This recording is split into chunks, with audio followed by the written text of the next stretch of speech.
From the students of Penn State Meteorology, here is your Penn State Campus Weather Service forecast.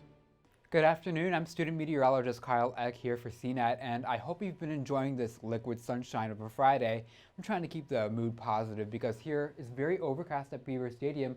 Temperatures are right around where they should be this time of the year, 45 degrees, and we have a light southwest wind at 6 miles per hour. I do want to emphasize, though, don't get used to that 6 mile per hour wind because we have a cold front moving through later on this evening, and things are going to be blustery overnight and also throughout the whole weekend, so do keep that in mind. Temperatures at this hour, you can see largely above where we should be this time of the year, where we're seeing low to mid 60s across southeast Pennsylvania, 62 currently for you in Philadelphia. But if you look closely, we're seeing a southerly flow of wind throughout the state, but a cold front is evident just past through Erie, and westerly winds are prevailing. That's going to be the main story for tonight and heading in to later parts of this weekend. You can easily see what I just talked about on this larger map. We have Arctic air just trying to barrel its way through the eastern half of the United States. It's going to have a hard time getting to us, though, so luckily we're not going to be seeing single-digit temperatures like they are right now in North Dakota. Now, with the rain that we've been seeing today, it's a lot more humid than what we were these past few days. And you can easily see that here on our dew point map. These dew points are upwards of 30 to 35 degrees higher than where they were yesterday. So that means we have a lot more humidity in the atmosphere. And just for some food for thought, when the dew point is much closer to the air temperature, that's just goes to show how saturated the air really is. And we're seeing that right now. And that goes hand in hand with all the rain that we are seeing right now. This map is actually very festive on this St. Patrick's Day. A lot of green on our map showing rain plowing through the state. Now, this is not the cold front. That was the first shot of rain. It's going to be hard to make out here, though, but we have our cold front trying to make its way into the western parts of the Commonwealth, and that impacts our weather starting this evening and heading into the overnight hours. So here's a better look at that. It all starts from this low pressure center just north of the Great Lakes in southern Canada, where you can see that precipitation shield all the way down the eastern seaboard and into the Gulf of Mexico. So it's not just Pennsylvania that's getting in on the moisture, it's all of us on the eastern seaboard.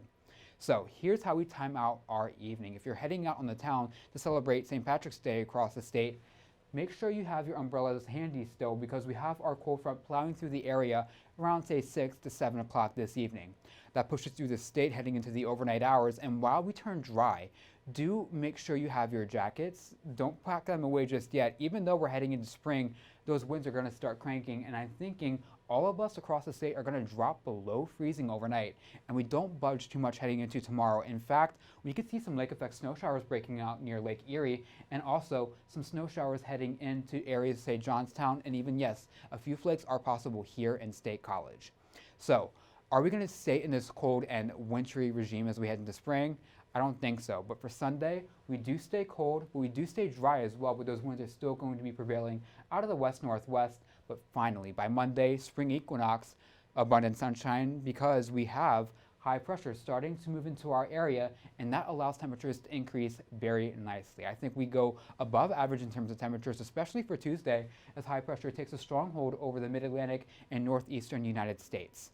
So, to recap, here's your forecast for St. Patrick's Day.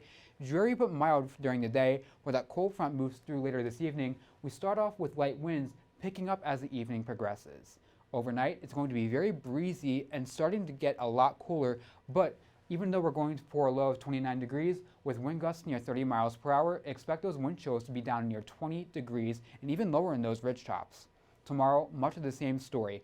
We're going for a below average forecast high of 40 degrees. This is about, say, 5 to 10 degrees below average for us this time of the year. But again, I cannot stress enough, wind gusts could go up to 35 miles per hour tomorrow. Now for Sunday, it's going to be very ironic. We're going to end off winter feeling like the first day of winter with a high near 34 degrees, but just in time for spring equinox, abundant sunshine, and temperatures rise to near 50 degrees. And get ready for it. Tuesday, it's going to be chef's kiss, abundant sunshine yet again with a high near 57. We stay in the 50s throughout the rest of the forecast period, and then by Thursday, that's going to be our next best chance of rain with a high near 53. Thank you for tuning into my forecast. Enjoy the rest of your evening.